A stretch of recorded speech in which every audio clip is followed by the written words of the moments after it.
The Yu-Gi-Oh! TCG is one of the most expensive card games to play, but with websites like Nikijo Collectibles, Cherry Collectibles, and Australian Yu-Gi-Oh! Auctions, most of the cards you need are only one mouse click away. But what would happen if these sites just disappeared and we were left to source our cards only from sealed product? Rather than relying on these sites, we'd be relying on nothing more than the luck to pull the cards we need to complete our already bullshit expensive Yu-Gi-Oh! Decks. Over the coming weeks and months, starting with nothing more than 3 structure decks and a budget of $60 a week, I am going to build a competitive Yu-Gi-Oh! Deck with the goal of reaching the Oceanic World Championship qualifying event. Stick around to see me waste hundreds of dollars, open a ton of sealed product, and hopefully kick a few butts along the way. This is Sealed Only Yu-Gi-Oh! The Shaddoll Showdown. This is episode 3 and we are about to crack open another box of Duel Overload. We are chasing down that Predaplant Verte Anaconda with the release of Red Eyes Dragoon coming out in the 2020 Megatins. Pulling this card out of these boxes is more important than ever. We need to be able to hit that Dragoon as soon as it comes out in the Megatins, which means we're also going to have to chase down a Red Eyes Fusion, a Dark Magician, and a Red Eyes Black Dragon. I have some ideas about where we're going to find those cards, so stay tuned in the upcoming episodes to see what's going on. Again, this week I paid $58 for this one. You will see the running tally in the left hand side that we are again $2 short of reaching our budget, so that means we have $4 to carry over into another episode where we need those extra funds. I'm hoping to get that up to quite a bit, so maybe we'll be able to do a special opening in say episode 15, episode 20, and maybe we'll get something a little bit bigger than a pack of Duel Overload to open up for the sealed only deck. Depending on what we need and how far along through the challenge we are will depend on what we open though. If you have any suggestions down below, please don't hesitate to leave a comment. But that's long enough. Let's get cracking into these 6 packs to see what we can pull and if that Anaconda is going to be ours. I'm sure you've heard it all before, but remembering if this is your first time tuning in or first time seeing a Duel Overload box opening, we have 5 packs of Duel Overload, 6 packs of Duel Overload, each pack containing 5 ultra rare cards, and of course the giant card, which is this time going to be, I'm going to say it is a Dark Magician Girl. Bam, we nailed that one, Dark Magician Girl. Excellent. Let's get cracking into these packs.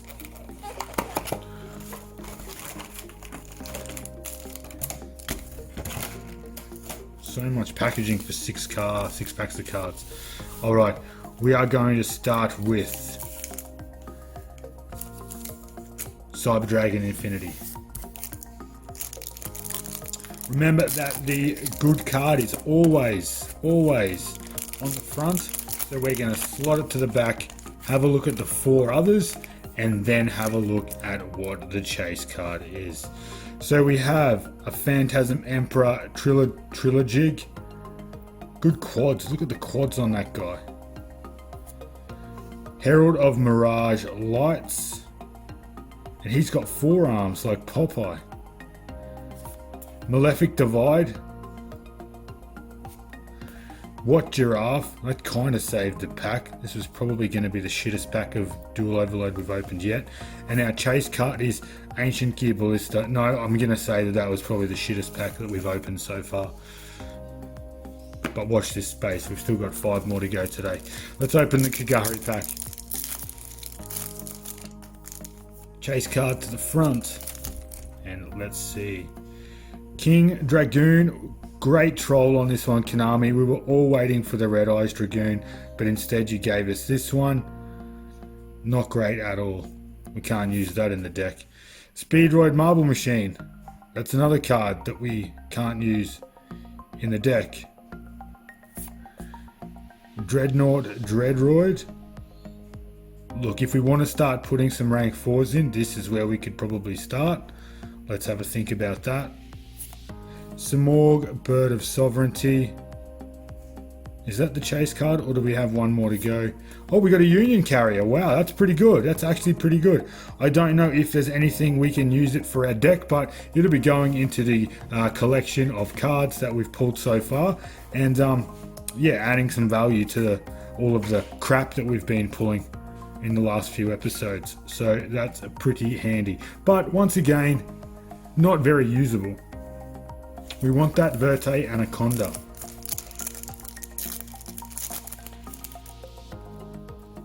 To the back. Who was on this pack?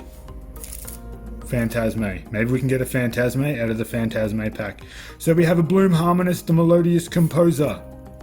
Another Emperor Trilogig. Another Herald of Mirage Lights. Another Malefic Divide. Are you kidding me? That's like the 4 cards in a row that have been exactly the same. And Awakening of the Possessed. For some reason, this card is sold out pretty much across all of the selling platforms or the buying platforms in Australia. Is it because it was so cheap, or because it's got 4 semi-decent looking anime chicks on there? All the waifu fans out there have just bought that out for no reason whatsoever. Pack number 4. We are still not in a possession of a Verte Anaconda, or an Impermanence, or a Phantasme. We have a Malefic Paradox Gear.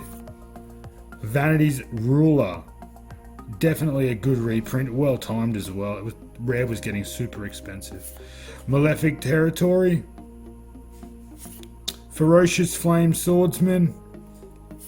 And Rosebell Revelation. That is, again, another shit pack. There is nothing in there that we can remotely consider using. Maybe the Swordsman guy. What does it do? Nope, it's warrior based. Yeah, look. Not useful at all. We're going to leave the Needle Fiber pack until the end, and we're going to open up the 5-head Link Dragon pack first. Sweet card to the back. We have a King Gilgamesh. I really like this card for DEDs. Mystical Space Typhoon. That's actually pretty good. We can use that one if we want to. First card. Malefic Selector. Ajam Emperor. He looks pretty dope. Look at him. And we have a Medolce Magellan. Well, we've pulled 2 of those in 2 weeks. Again, really can't use it though. I'm going to put the MST on front because that is probably the best card in that pack in terms of our sealed only. Last pack. Please, please, we need that Anaconda. It better be in here. We have another What Giraffe. We have another Gilgamesh. We have another Mystical Space Typhoon. That's pretty good. We've got 2 of those now. We have a Malefic Selector. It's a black card. It's not a Predaplant Verte Anaconda, but it is a Dingirsu Orchest of the Evening Star. I don't actually think we can play that. Getting 2 level 8s on the field is hard enough as it is with the sealed only deck. It is such a good card, but the 2 constructs that we'd probably have to put on the field to make it are probably way more valuable than 1 copy of Dingirsu. But we can keep it there in our collection. We can see if there's something else that might be able to help us get it out of the extra deck. We'll have a think about that, and we will see what the turnout is. Well, we got another MST there, so that's pretty good. We are already running a fair bit of back row removal though, but it might mean we can take out our Unending Nightmares from the side deck and use quick play spells instead of those traps. That was this week's opening. I'm going to go and do some deck crafting to see if there are any changes that need to be made to the deck from last week. 2 hours later.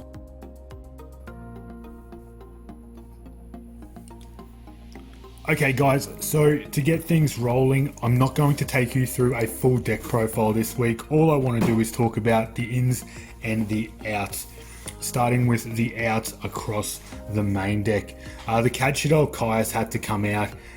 Yes, while it was a light target, I do think the extra copy of Performage Trick Clown is a better option. If we need to run that at 3 in the future, we might be able to do that as well. This card does not do enough for me. The flip summon effect wasn't enough to get me there in the end, so I decided to take that one out. As well as the Caius, I took out a copy of Shaddoll Beast. Being a level 5, you can't normal summon or set it without a tribute first. And if I do want to see it, I can just use Wendy's effect or send it with Squamata to the graveyard to get that draw that I need. It is a really good card, and it is a card that you do need to play, but I think playing more than one probably is a bit of a mistake. So until I can get the deck a little bit more consistent, I think one Beast is going to do for now. I also took out a copy of Dragon. I am still running one copy in the side deck and one copy in the main deck. I just think, just like Beast, having 2 in the deck's a little bit too much. You see it in your opening hand a little bit too often, and you can only set one monster at a time. So the issues that I'm having with the deck so far is that I am seeing too many monsters in my opening hands. So I really need to find a way around that. Obviously, getting the Verte Anaconda would have been the best bet to then try and send some of those materials early on, but you still need to get 2 monsters on the board anyway, and setting a monster like Shaddoll Dragon isn't what it's going to take to get 2 monsters on the board straight away. So they're the 3 cards we took out. The 3 cards we put back in, I did mention at the end of the video last week that I was going to put the 3rd Allure of Darkness back in. We're still running quite a number of dark targets in the deck, so I'm not ever really going to be too concerned with it being dead in my hand. Worst comes to worst, it's a discard for Twin Twister in the side deck or Super Poly in the main deck. So it is a useful card and will be utilised in the future to try and fix those hands up a little bit. The other 2 additions were copies of Mystical Space Typhoon, having some spell and trap removal. One of them, yes, to replace the Shaddoll Dragon that I've taken out, but then adding that little bit of removal to get rid of any annoying field spells. And I do usually struggle with some field spells or that annoying back row card that stops you from doing that one thing that's going to let you go off and make all your plays work. So getting rid of some back row or putting some back row hate into the main deck is a good idea in my opinion, and it doesn't rely on the graveyard and can't be called by the graves like a Shaddoll Dragon can. So that is the changes that I've made to the main deck. 3 out, 3 in, really simple. To make way for some of the cards that we pulled in the latest update of Duel Overload, I've taken out a copy of El Shaddoll Shekanaga. I do like this level 10 beast. It's got a big fat ass on it, and it is really good for defense. Being able to negate an activation is great with the discard as well, so it's pretty good. I do like Shekanaga, but I do think 1 is enough. If we decide to run a copy of Pot of Avarice in the main deck ever again, we will be able to start replenishing those resources anyway. So yeah, it is going to be quite easy to get Shekanaga on board multiple times in a game if we need it to. We took out the 2nd copy of El Shaddoll Apkallone as well. This is really a one-of anyway. We were only running it 2 because we needed to we had the space, because it is only our 3rd week or so. We've only played 2 weeks so far, so we had the space. Now that we're getting some more cards that we can utilize in our extra deck, some of these extra cards are going to come out. I think the next one's probably going to be El Shaddoll Wendigo. Get rid of that and then find some other really good win target to put in as well. So yeah, the Apkallone came out. What went in? A bit of a surprising card, but I did actually have a read, and I do really like the effect and think it could be a little bit helpful to get some of those extra monsters out of our hand. So this is Bujinki Ahashima, and you can have a look at, if this card is link summoned, you can special summon 2 monsters with the same level, 1 from your hand and 1 from your graveyard, but negate their effects, and immediately after this resolves, XYZ summon 1 Xyz monster using those 2 monsters only. So it actually lets us get some monsters out of our hand. We are going to be able to get the graveyard effect for that, and also we are going to go straight into our XYZ monster. For now we only have 1 XYZ monster, and that is the next card, which is a Daigusto Emerald. Daigusto Emerald is going to be really good, because even if we only do pull off that, we should have enough monsters in the graveyard to be able to shuffle them into the deck to get us that draw. So being able to use Daigusto Emerald in line with Bajinki Ahashima should be able to help us get a little bit more consistency through the deck, letting us see our deck a little bit faster and hopefully drawing into our big pieces like Shaddoll Fusion and Super Poly a lot earlier.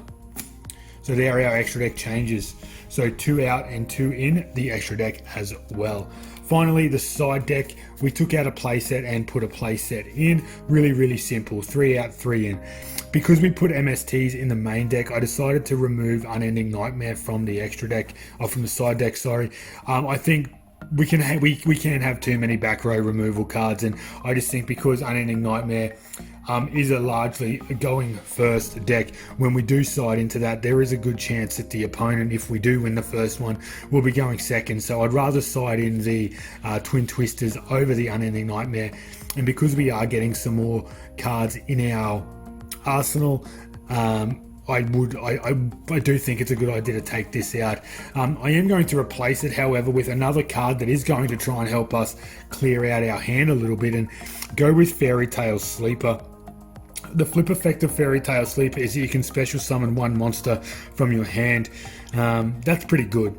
Okay, so we can actually flip up Sleeper, special summon another level 4, go into Ahashima, bring back Fairy Tale Sleeper and the other level 4, go straight into our Emerald, and then if we do have something in our graveyard, we will be able to use Emerald's effect to then recycle 2 of our monsters and then draw a card. So for the sake of 1 card being flip summoned, I know it's a flip summon, but we can actually really utilize that effect and then start comboing off after we see one of those cards that we need. So I just ran a triple set of Fairy Tale Sleeper in the side deck just to see how that goes in the future.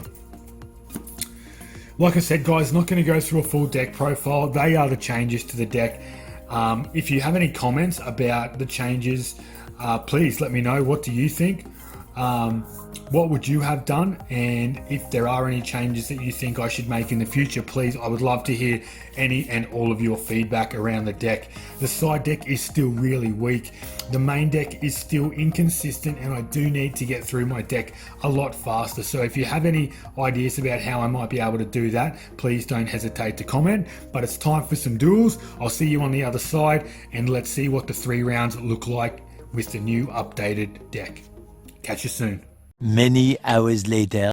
2 losses and 1 draw.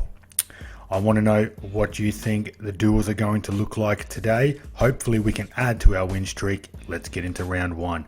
So we're starting off against Zodiac with the Infinitrack card and Dryden off the ban list. This deck adds actually seeing a little bit more play. It's got a little bit of power, and with the hand traps, it can be quite hard to stop. As you can see, this round 1 match got pretty hectic at times, and with the hand traps from the opponent, I wasn't able to do too much.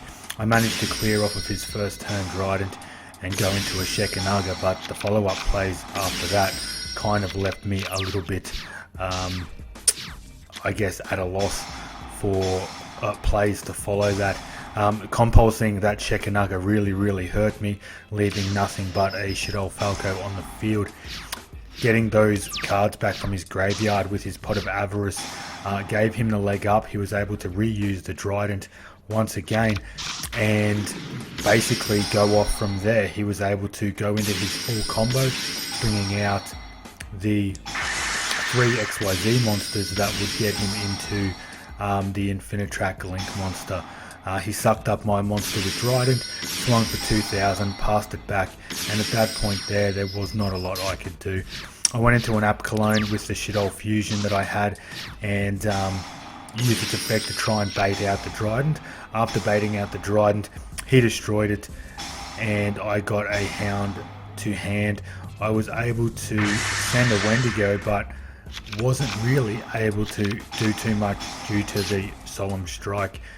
I got rid of his back row, which was a set impermanence, but other than that, I was left with 2 back row, no monsters on the field. I tried to use the Reeshaddoll Incarnation, but he had another DD Crow waiting for me there to banish the Ariel from the graveyard.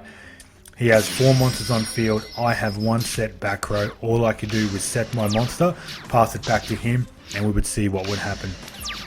Using that infinite track effect where he can suck up my monster and use it as XYZ material, he goes straight into the battle phase and swings directly, but for half battle damage, luckily enough. I get a Shaddoll Fusion off the top of the deck and I go into an Shaddoll Construct. Yeah, not the greatest turn. I'm able to kill one of his monsters, but as soon as that happens, he is able to go straight back into one of his XYZ monsters, special summon back out an XYZ monster using the infinite track, suck up my set card, destroy my monster, and attack me for game. 0-1, let's go into game 2. A handful of monsters is what really killed me here. I was not expecting to draw so bad for that turn. All I could do was set a card and hope for the best. As you can see again, he's gone into his full Zodiac combo and he will be able to get 3 XYZ monsters on the field so he can go straight into the Infinitrax Megaclops. Using my monster as material, he brings back his Dryden, so he has a Dryden on board, a non-destructible, non-targetable monster. He ashes my Shaddoll Fusion, which was probably my only way out of that turn. And that was pretty much all she wrote. He brings back another Exceed monster, sucks it up, swings into me directly for another 2000 damage. He now has a live Dryden on the field. The Megaclops, all I could do was set a monster, pass it back to him, and we'll see what the outcome of this will be. Double Megaclops on the field, wasn't much I can do. We lost round 1, 0-2. Round 2 was against Grand Marju. The Banish deck is pretty awesome to play against. It was a bit of fun. Once again though, Mathematician normal summon, hit by Ash. Unfortunately, he goes into his Gizmek and banishes 8. That's what gave me the impression I was playing against Grand Marju. He gets a couple of cards, was able to search for his Golden Castle. Hexatrude destroys my Shaddoll trap card, but it is better off in the graveyard anyway. He's able to go into Draglubion using its effect to bring out a Hope Harbinger as well. Once again, a handful of monsters gives me absolutely nothing to work with. I set one of my monsters, hope for the best. Hexatrude kills it. I destroy his back row, and he uses the Called by the Grave to get rid of that. 17,000 direct. We are 0-1 against Grand Marju. Game number 2, I sided in a little bit of a monster hate to clear his board off a little bit, but we didn't see any of it in the opening hand. We did see an MST though, which as you would have seen in the profile, we did main deck. So he gets the same board on the field with Draglubion and Hope Harbinger, but I am able to Super Poly one of those away going into a Construct. Not being able to respond to Super Poly is such a broken effect. I am feeling a lot better now. I'm able to get some effects off in the graveyard using Wendi, using Ariel, bringing out a Shaddoll Hedgehog, using its effect with Reeshaddoll Incarnation to get a Shaddoll Fusion to my hand, setting the Shaddoll, clearing the board, passing turn, gets another Stromberg. He's able to kill my Shaddoll Fusion, going into the XYZ monster. I'm not sure what his name is, but I had no idea of its graveyard effects until I played. Tributing over, forgetting that Stromberg was on the field and it would destroy my monster. I didn't even get the draw effect off of Beast. All I could do was set the card and end my turn there. So he uses the effect of Gleef to destroy my Twin Twisters. I top decked a Blackluster Soldier, Envoy at the beginning, and this is where things got a little bit better for me. I was able to sit on BLS for quite some time and pretty much finish the game. As you can see, he set a monster, I drew into a Hollow Grounds. It was unnecessary, and I attacked twice using BLS's effect, and it was all a matter of time. Swinging directly, 3000, passing turn, He sets another card to his side of the field, and I draw into a Mathematician, which should give me enough. Waiting to see what that back row is, I sent a Dragon to destroy it. A swung for game. Going into game 3, it is 1-1. He elected to go first in game 3, which of course you would, trying to get as many cards banished as you can. He goes into the Stromberg, activates Bigfoot, uses Bigfoot, and then Thunderbird as well. Special summoning Hexatrude, going into Draglubion, and then Galaxy Eyes Tachyon Dragon. I twin twist to his cards and he scoops for game. We get that one, and we are going into the final round.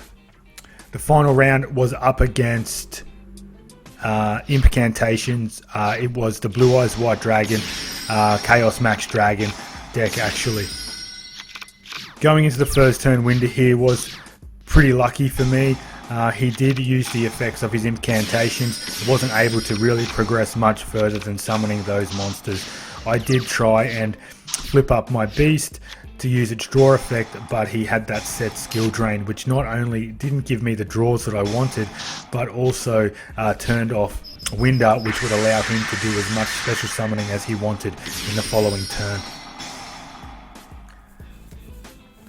Graveyard effects went off. I got my Shaddoll Fusion back, but going up against the Ritual deck probably wasn't going to be too useful anyway in terms of using graveyard or deck resources.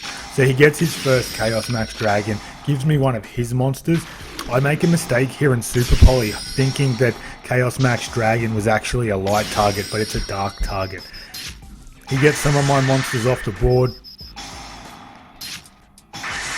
I get 2 of my spell cards back when he clears my fusion monsters, leaving that 0 attack monster on board. I could set 3 cards there, not a lot else I could do. He destroys one of my monsters. I special summon Squamata back, go into a Shaddoll Fusion and a Wendigo. Sending a Dragon with the Squamata to pop that back row. Big mistake here, I still have that 0 defense monster, and we know that Chaos Max does double piercing damage.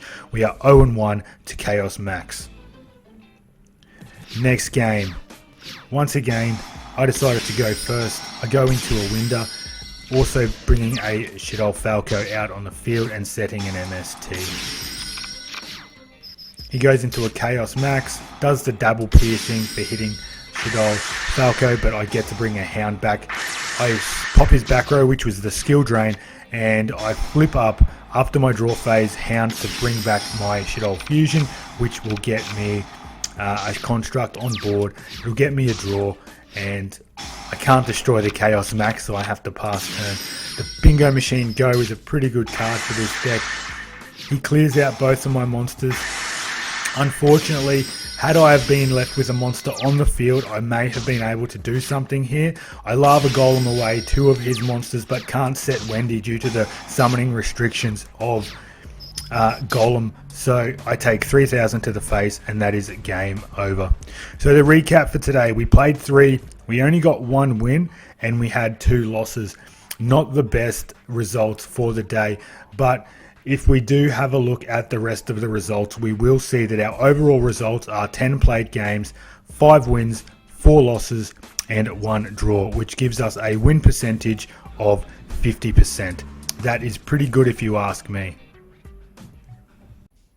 Well, here we are at the end of another episode of Sealed Only Yu-Gi-Oh! The Shaddoll Showdown. You would have seen those duels, and you would have noticed that we got our asses handed to us on a platter in 2 of the games today.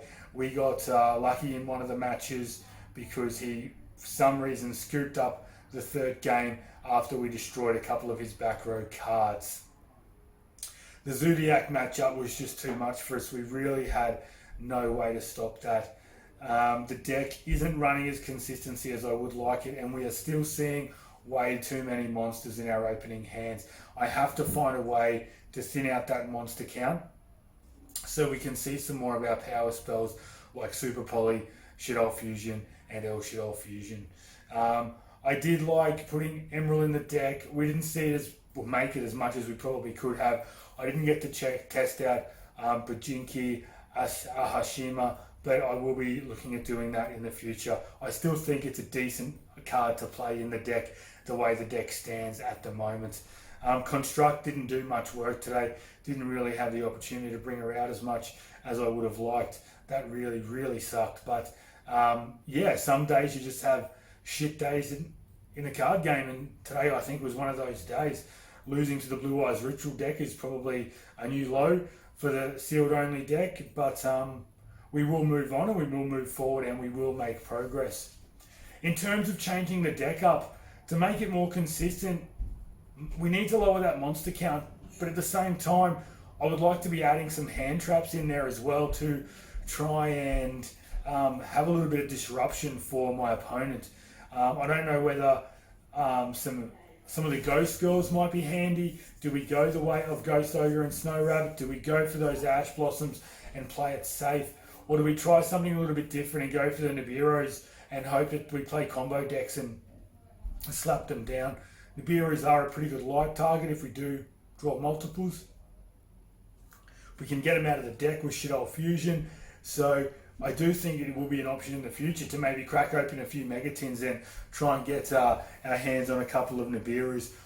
Dark Ruler No More would also be a pretty good card as well, just to try and stop those cards that are already on the field from negating the ones that we have. We really struggled to get around a lot of cards today because of their non-targeting or non-destruction effects. So being able to negate those on-field effects of monsters before we go into our construct for its battle phase effect is actually probably a good idea. Other than that, just consistency, seeing more of our cards but less of our monsters. We need to get into those spell cards way sooner. So I might have to look at how we can reduce the monster count but still keep a fair amount of monsters in there to make the deck worth playing. We still need to be able to run our Allures of Darkness, which means we can't drop our dark targets too much. So when it comes to the spells that we're running, we need to make sure we get the most value out of those spells and that we're running the right spells for the deck. This week I did agree with the main deck MSTs, but there might be some way we can go in the future. I haven't quite decided what I'm going to open in episode 4 yet, so if you have any suggestions, please let me know down in the comments where you would like to see the deck go. Like I said earlier in the video, I know the side deck is still pretty weak and the main deck does need a lot of consistency improvement, so any way I can get that, I will be willing to take that feedback on board and go from there. I would like to potentially add a few cards to the extra deck as well, looking for a Bottle Sword Dragon to really push for game when we do get that advantageous position, and maybe some of the Nightmare cards like a Nightmare Unicorn or a Nightmare Phoenix just to add to that back row, so we're not having to rely too much on our Shaddoll Dragon or our main deck MSTs, and we might be able to make some room for something else as we go. I would like to hear your comments down below. What are your suggestions for the deck? Where does the deck need to go next? I would like to keep it as pure as I can.